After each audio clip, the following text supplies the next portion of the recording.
Ethiopia accuses Sudan of still forcibly occupying lands on its soil.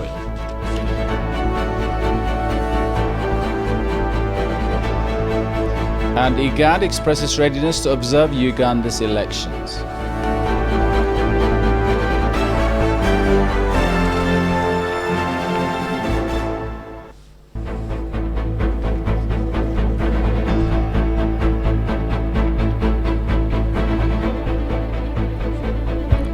Those are the top stories in this news edition. Hello, welcome to ETV News with the news. I'm Shamil Islam.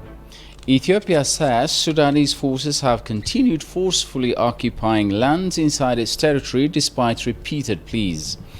The Ministry of Foreign Affairs reiterated that Ethiopia remains committed to resolve the ongoing border dispute with the Sudan amicably. This came here today when the ministry's spokesperson, Dina Mufti, briefed journalists on major activities by the ministry over the past 2 weeks. Habtam Washagri reports. The ministry discloses that Ethiopia is exerting efforts to settle the border dispute with the Sudan. Tensions in the border region have flared since the outbreak of conflict in Ethiopia's northern Tigray region in early November and the arrival of thousands of refugees in eastern Sudan. Disputes have been concentrated on agricultural land in Al-Fashqa, which falls within Sudan's international boundaries but has long been settled by Ethiopian farmers. There have been armed clashes between Sudanese and Ethiopian forces in recent weeks. There have been talks over the issue between the two sides. Speaking on the occasion, ministry spokesperson Dina Mufti said the Sudanese armed forces have forcefully occupied Ethiopian sovereign lands. According to the spokesperson, Ethiopia is committed to solve the existing border dispute based on the 1972 agreement. Ethiopia has indicated that it wants the 1902 status quo to remain intact. The Sudanese armed forces have encouraged They pushed into the Ethiopian territory, and they have occupied Ethiopian land, and they have occupied farms and embezzled, looted properties. They have created a lot of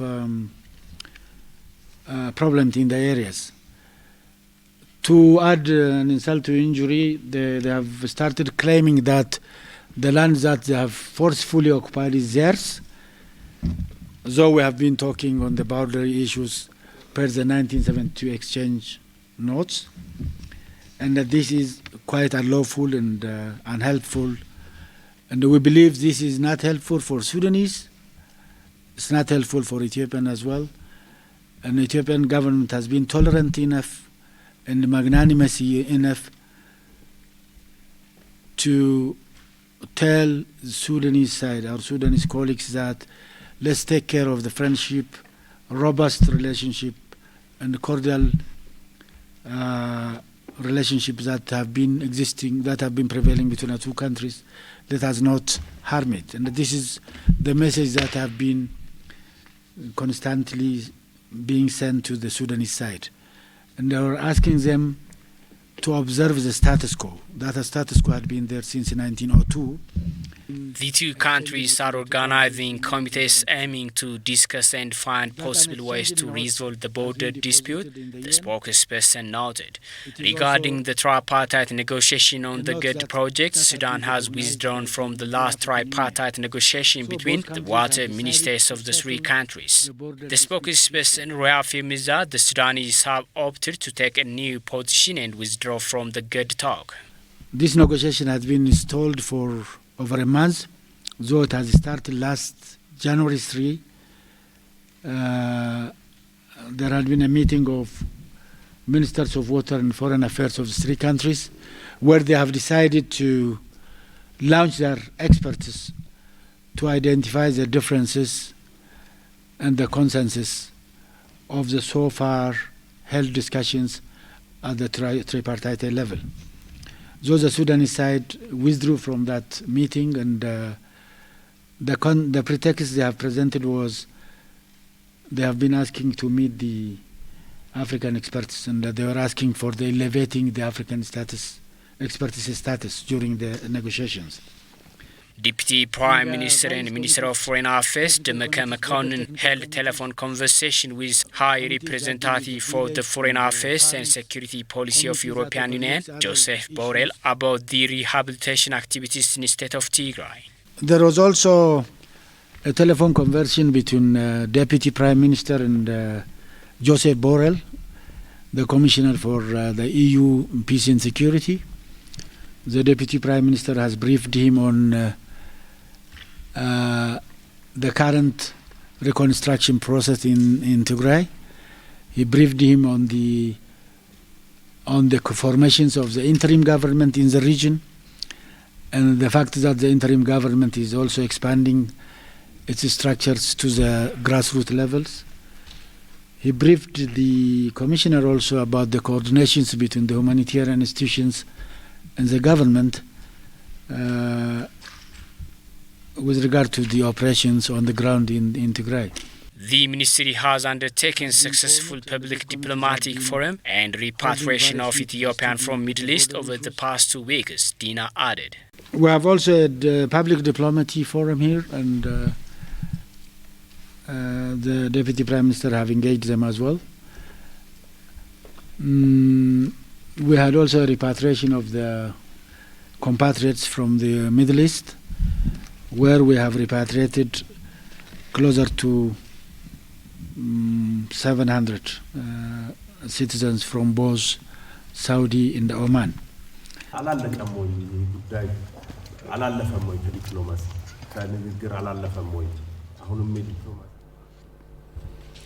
The Ministry of Labour and Social Affairs disclosed the appointment of Labour Attaché for the Middle East countries to secure the interests of Ethiopians working abroad. The move is believed to address long-standing bottlenecks facing Ethiopian citizens' economic benefit in the Middle East.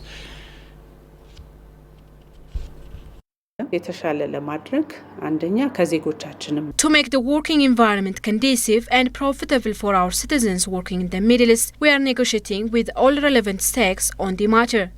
Of course, much more expected from our citizens to make that happen. Minister Ergoge highlighted the importance of assisting or assigning well-trained labour attaché for the Middle East countries to secure interests of Ethiopian citizens working in the region. One cannot merely point a labor attaché to a specific country. There has to be knowledge and experience-based appointments with regard to the country's foreign policy, like other diplomats. That's why we have been offering trainings to them with the view to secure interests of Ethiopian citizens who are working in the Middle East countries. The Ministry of Health has commenced celebrating the 15th annual Safe Motherhood Month today, January the 12th. Women ministers, including Minister of Health, Dr. Leah Tadessa, and other invited officials attended the event. In her remarks, Dr. Leah said the government has attached due attention to improve maternal health. She said the number of antenatal care visits has jumped to 51% now from only 10% 10 years ago. However, the number of women dying during pregnancy and delivery is still high, the minister said. In her closing remark, Dr. Leah called on all stakeholders to do their level best to reduce maternal deaths. The annual Safe Motherhood Month will be celebrated until the end of this month.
Welcome back. Regional integration, infrastructural development, sufficient movement of goods and services leading to reinforcement of amicable relationships among African countries are some of the blessings the African continental trade areas will bring about for the continent. Konstantinos Berhe, who is a public policy advisor, made remarks in an exclusive interview with ETV English. Lack of peace and security and issues of infrastructure and state sustainability need to be properly addressed for the practicability of the largest trade agreement in Africa. Shifarola Gokuts. The African Continental Free Trade Area envisions accelerating intra-African trade and boosting Africa's trading position in the global market by strengthening the continent's common voice and policy space in global trade negotiations. In an exclusive interview with ETV English, Konstantinos Berhe, who is a public policy advisor, has outlined the major benefits of the largest trade agreement. The main tenet behind the African Continental Free Trade Area is to ensure there is sufficient movement of goods and services among African countries. And the incentive for African countries is that everything that's imported from other continents will be subject to taxes and tariffs. But this time, with this new agreement, any goods and services movement between African countries will not be subjected to tariffs and taxes. So it will give Africa the incentive to produce more and to sell more within Africa itself. So for one, it helps the industrial development of the continent. And the second thing is it would ensure that there is free flow of trade in goods and services between the countries. The collateral impact of such a relationship would be the kind of peace and security that would prevail between countries, especially in border areas. The African Continental Free Trade Area is widely believed to be an important drive for economic growth, women empowerment, industrialization, sustainable development, etc. However, despite these opportunities, there are some challenges looming large that need to be addressed. For example, DRC, the Democratic Republic of Congo, has an estimated mineral wealth amounting to $24 trillion. This is more than the US or China's GDP. But this is the poorest country in the world. So unless you have peace and security, this is not going to happen. The second thing is the infrastructure connectivity. You need roads, rail, and air connectivity in Africa.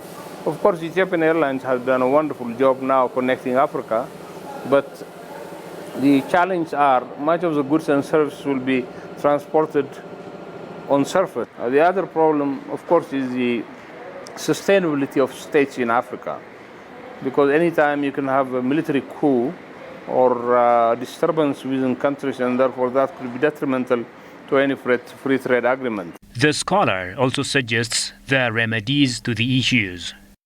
Well, for one, at the African level, the NEPAD had started a major initiative called the Program of Infrastructure Development for Africa. I actually moderated one of their meetings in Abidjan at the African Development Bank about 2 or 3 years ago. They're trying to collect $69 billion to develop the infrastructure across Africa. So that's one opportunity we have if they get the money for it, or if we have institutional investors who would be interested to invest in this. Others like the World Bank and the African Development Bank can also help. The United Nations can lobby for more resources for this. The second thing is, I think the peace and security situation in Africa has to improve. The African Union has yet to do a lot of work on this.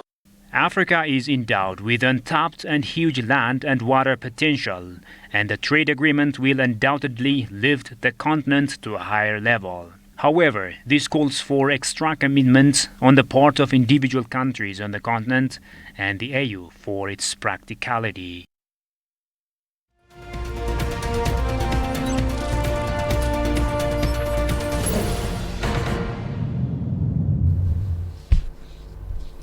And in our business updates, many had doubted if Ethiopia's all-rounded reform initiated back in 2018 would succeed in realizing grand projects like the Addis Ababa Riverside, Unity Park and the Entoto Natural Park.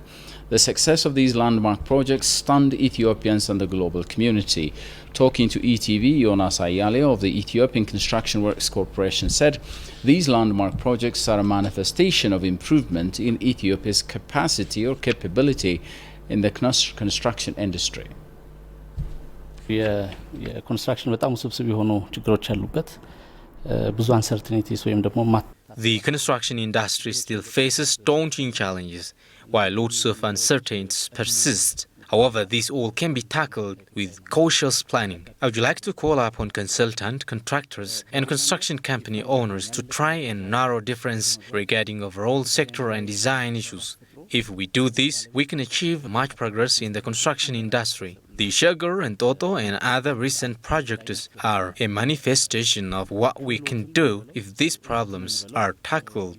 በጣም ኢምፖርታንት ነው ሌላ ኢንትረስት እስከሌለ ድረስ The CEO added that construction projects should embrace scientific principles rather than going in a traditional way. ፕሮጀክቶችን በልምድ ነው በአብዛኛው የሚመራ Much of Ethiopia's construction industry has been based on tradition. However, it is high time modern principles are applied into it. We, the contractors, have to know each and everything on our project scientifically before we go about the actual construction work. ሴክተሩ ፕሮፌሽናል ይፈልጋል.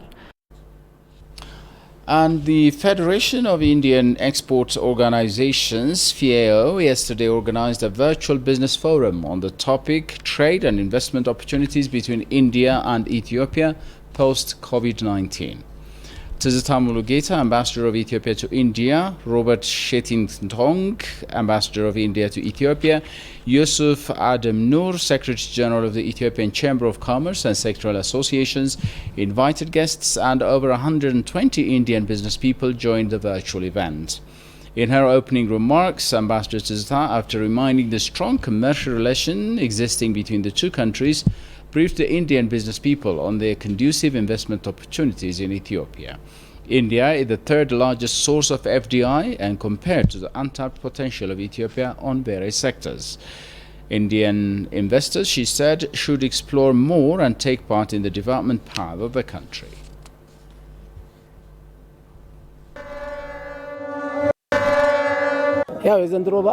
This year's celebration is equally warm and appealing as last year's. It's very exciting to be here. It's peaceful here and a wonderful holiday.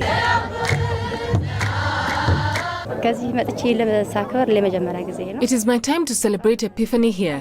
I'm so happy and I would like to say Happy Epiphany to all. This festival time to time is being liked by tourists who come here from across the world.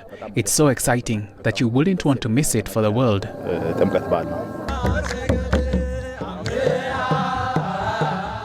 Epiphany ceremony of Christ celebrates throughout the world. The unique part in Ethiopia is we adore, venerate Ark of the Covenant. This is one. The second one is there is a thing throughout the world. That is, this is the water who deprived me not to baptize. This is said by an Ethiopian eunuch during the time of Christ's ascension. The composer of this song is an Ethiopian eunuch, Bakos. This is another peculiar thing for Ethiopian Orthodox Church. The Intergovernmental Authority on Development IGAD's observers have been flagged off ahead of the Ugandan general election on Thursday. Also, the East Africa Standby Force has announced the arrival of its observers who say they will urge tolerance throughout the electoral process. Alula Takramariam has more from CGTN. The Intergovernmental Authority's elections observers will be deployed in the major metropolitan areas of Kampala, Mokano, Wachiso, Luro, and MPG districts. In accordance with the terms of reference that has been prepared by the IGAD Secretariat based on the African Union Election Observation Guideline, I met and held talks with various stakeholders on the election process. On 8th January, I met with the chairman and the commissioner of the Electoral Commission of the Republic of Uganda. Also, the East African Standby Force Observation Mission is in the country to monitor the presidential and parliamentary elections. Ambassador Ahmada Hamadi from the Union of Comoros said the team is urging candidates and political leaders to maintain respect and tolerance throughout the election process. The ESF calls on voters to actively engage and carry out their civic obligation and constitutional duty by voting in the elections. The East Africa Standby Force will issue a preliminary statement with the objective assessment of the electoral process on Friday, 15 January 2021. South Africa will temporarily close its land borders to curb the spread of COVID-19. This is one of the largest or latest measures announced by President Cyril Ramaphosa. In a televised national address, Ramaphosa also announced that the country will remain on the same level of the lockdown, that is, level 3. Jerusalem Bazaar has the following report filed by CGTN. Over the past few weeks, there has been a heavy condition at border posts. Travelers often spend hours in queues stretching several kilometers. The queues had been slowed down by coronavirus screening. Government believes that these border posts have now become areas of high risk of transmission and therefore should be closed at least until February 15. One of the challenges that we have as the festive season draws to a close is the huge congestion at many of our land border posts. This has exposed many people to infection as they wait to be processed, and it has been difficult to ensure that the health requirements for entry into South Africa are met, with many people arriving without proof of COVID-19 tests. The border posts to be closed include Beth Bridge, which connects South Africa and Zimbabwe, Libombo, which provides entry into Mozambique, as well as the Maseru Bridge, Buddha Post with Lesotho. Only specific circumstances under which travel will be allowed. These include the transport of goods and cargo, as well as the return of South African citizens and permanent residents. The president implored the South Africans to remain more vigilant as the new variant of the virus ravaged parts of the country. Emerging information suggests that this new variant does not cause more severe illness than the original variants, but it does put more pressure on the health system because the cases increase so rapidly and the hospitals get full much more quickly. The president said South Africans should avoid what he calls the 3 C's: closed space, crowded space, and close contact with others. He particularly railed against the attending of funerals. We are in the grip of a deadly pandemic, and all those activities that would normally take place are just increasing our exposure to risk for ourselves and for the bereaved family and for our own families at home. And at this level of lockdown, curfew will be from 9 p.m. and end at 5 a.m.